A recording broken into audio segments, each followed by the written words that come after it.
If you're working, I don't know, 30, 40 hours a week and you're struggling for time and you need to gain back some time in order to build your property investment business, then you'll be interested in this tip that I've got. So when I was lifeguarding, I was working about 30 hours a week and I had to walk to work, so that was about half an hour gone. I had to walk back from work, that was half an hour gone. And I had to create social media content, so create reels.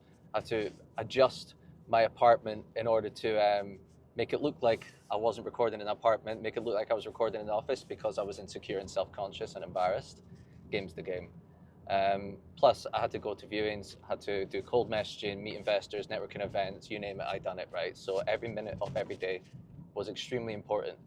And one way to gain back like 2 or 3 hours a day, it was using something called Property Engine, right? Now, Property Engine, it's a search tool. It's a search tool, basically. It combines all of your online portals, like your Rightmoves and your Zooplas, and basically puts them in one portal. And I think it's like 25, 30 quid a month. And at that time, I could afford it, bearing in mind I was on like fucking national living wage. I basically had no money, so I needed to find something that was like low cost, high reward, and that's what I found, Property Engine. And basically, what I would do to save the time was put in all of my criteria, so internal floor size, what kind of house, price range, etc., inside Article 4 or outside Article 4, because it has the Article 4 maps on it. So if I was wanting inside, I'd click that, outside, I'd click that. And basically, I would set up email alerts, instant email alerts. So let's say I'm on poolside and I'm on poolside for about an hour watching the pool, and I'd get off poolside. When I get off poolside, I'd have emails I'd have to get back to, I'd have WhatsApps I'd have to get back to, like DMs I'd have to get back to. Plus, I'd have to do some proactive stuff, like, I don't know, write a script or something for social media. And then what I didn't have time was for looking for deals, looking for fucking deals. So when I got off poolside, I would come up, I'd look at my emails and it'd say 3 properties that match your criteria have been found. So I'd click on them and immediately book the viewing. I'd book the viewing. So it was like having a virtual assistant, just looking around. And as soon as they got put on the market, it got sent to my email and I knew it hit my criteria. So it saved me just fucking scrolling and scrolling, tapping on, doing all the research, etc. I would still, yeah, because like I already pre-done the research. So I would look at the postcodes. I would obviously do the street check and make sure these postcodes worked, and I'd put that in the criteria as well. So I already done all the research, and it was basically, it saved me hours a day, like lots of hours a week, like God knows how many hours a month. And when you're starting out, every minute fucking counts and every penny counts. So if you're working full time, if you're working part time, I still use it and I do property investment full time. So any part of your journey, use something like that as a tool. It doesn't have to be Property Engine, but I used Property Engine and it's fucking helped me a lot. It's found me some deals. So a little tip for you, man. A little tip to start off the video. A little tip to start off the video, because I know we're out here. I know we're grinding. I know we're in the trenches.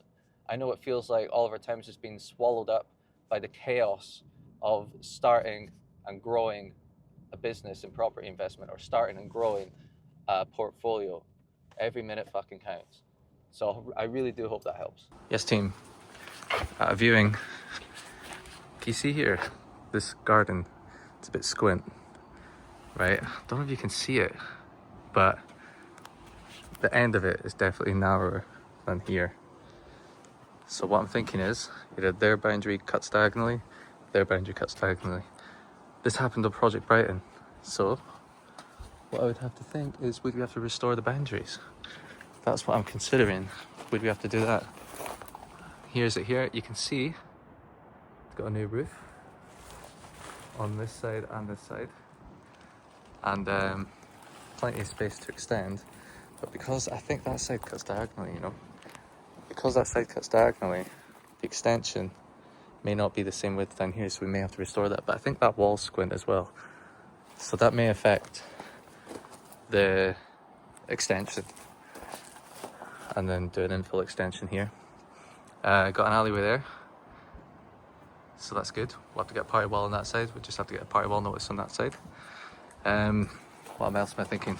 Chimneys are on this side, you can see it.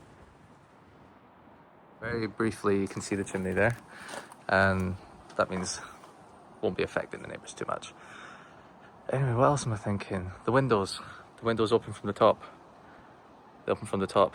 In HMOs, they need to open from the bottom. Swallows need those windows need replacing, and this is it, and that's that. 1, 2. All right, I am on my way to, I don't even know where. Hang on.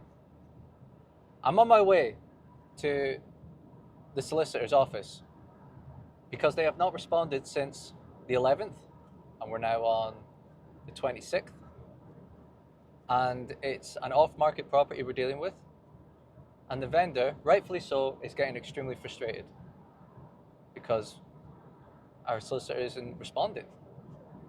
I'd rather someone say, I don't know what's going on, rather than leave me in the dark. I'll say that much. But no communication, and we've been told it's completing this week for weeks and weeks now. And I've had enough. I've fucking had enough. It's something that you may need to face.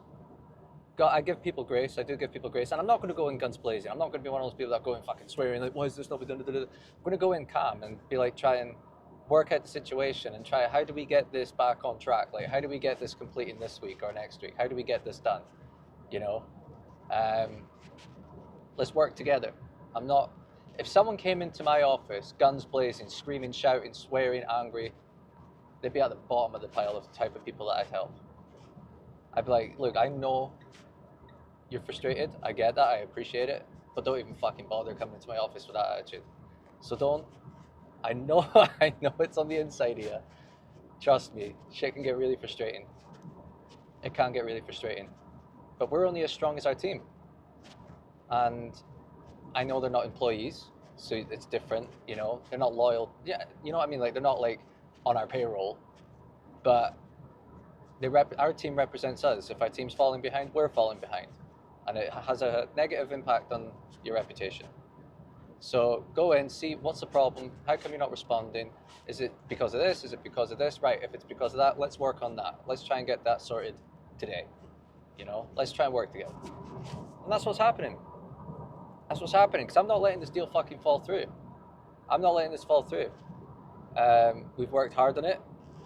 I found it through a direct vendor letter. I have the receipt. It was my first ever letter that I sent.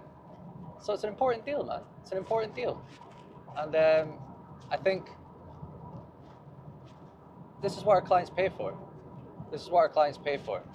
They pay for me to fucking go down and solve problems when they come up. And this is what I'm doing. All right, I'll let you know how it goes, but I am angry, I am frustrated, but I'm not going in with that attitude. Remain calm, cool, and collected.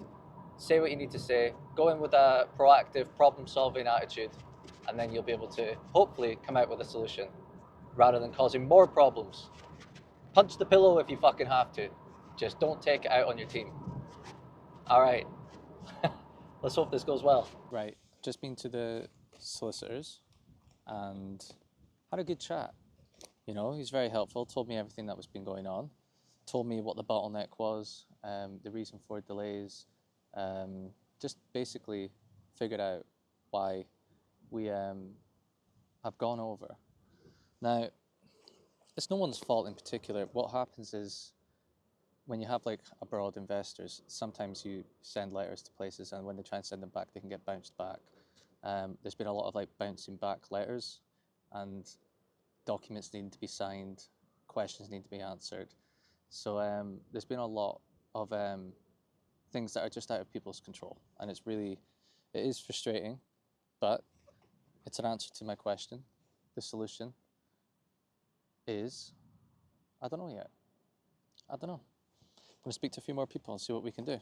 But we'll figure it out. This is it. I'm not gonna know it straight away. I'm not gonna lie to you and say I know it. But it'd be important to know that I am figuring it out. And he did reassure us that once we get all these signed documents back and questions answered, he'll be able to complete within 3 to 4 days. So if we use like DHL and get it like 1 day delivery, next day delivery or something, then it could be pretty quick. And then that's it, another 6 beds, 5 studios, 1 double ensuite, 180 grand plus renovation, meaty project right in the heart of Derby, you know? So it's exciting, but I didn't go in guns blazing. We had a really nice chat, got to know each other as well. First time meeting him. So it's good. We're off going to go off and do our own thing, see what we can do to progress this even quicker, keep the seller happy, because that's what's important. Keep our client happy, keep me happy, keep the solicitor, broker, everyone. Listen, I don't know if by the thumbnail and title you thought I was going to be fucking screaming at people. That's not how I operate. Solution-based, proactive, and that's the way I want you to be. I've dealt with angry people in the past. I've dealt with people that just come in guns blazing. I switch off and I refuse to work with them again. Because if they can't control their emotions now, then they certainly can't control them down the line. It's something to look out for, to be honest, when you're building your power team. If someone's like hot-headed and they're an arsehole and they're snappy and they're impatient, then understand that they're going to be like that the whole time you work with them. Okay, like you don't want that in your life. They could be like the best at something, but you don't want to go through that misery and stress for a long time. And it's the same with a JV partner. I was speaking to someone today about a JV partner, and he pulled out of the JV partnership before it even begun, simply because he got a bad feeling off the JV partner. And the partner micromanages, impatient, angry, frustrated, that isn't proactive, hates it when problems come up. Obviously, people don't like problems coming up, but refuses to believe that problems can come up, doesn't expect the worst, plans for the best and hopes for the best. So same with JV partnerships. My hairline's getting exposed, I can't lie, it's happening. But just remember, when you do a JV partnership, when you're building your power team, you're going to be with these people for a long time. Maybe not so much your power team, you can stop working with them, say halfway through a deal, or at the end of a deal. But JV partnership is like a marriage. So unless you either get married to this person, don't do it. Yeah, they got to have the same values as you. I'm rambling on. But today, I proved to myself and you guys that when I see a problem, I'll just drive down and face it fucking head on. And you need to have the same attitude. You can't run around expecting things to just, fix themselves and, I'll just leave it a couple of days, leave it a couple of days, leave it a couple of days. Understand that doing stuff like this, having a good conversation, and now we know what we're going to do, and then we're going to solve it. This is it. This is how, it's what separates you from the rest. There's a lot of people that wouldn't do this sort of shit. And you know what? It was a good chat. I got to know him. Maybe made a new friend. It's easy to catastrophize things. What if they shout at me? Do you know what? What if they don't shout at you? What if they have the same attitude as you? What if they have the same values as you? What if they want to get this solved like as much as you do? When you think what if, try and make it a positive what if. Right. Am I turning into Gandhi? Hopefully not. Fucking hell. Right. That's the end of today's video. Tomorrow's site visit day. Tomorrow's video will be out Monday. And I'm in Scotland next week, so hopefully I have videos out. Remember to like and subscribe. And I'll see you in the next one.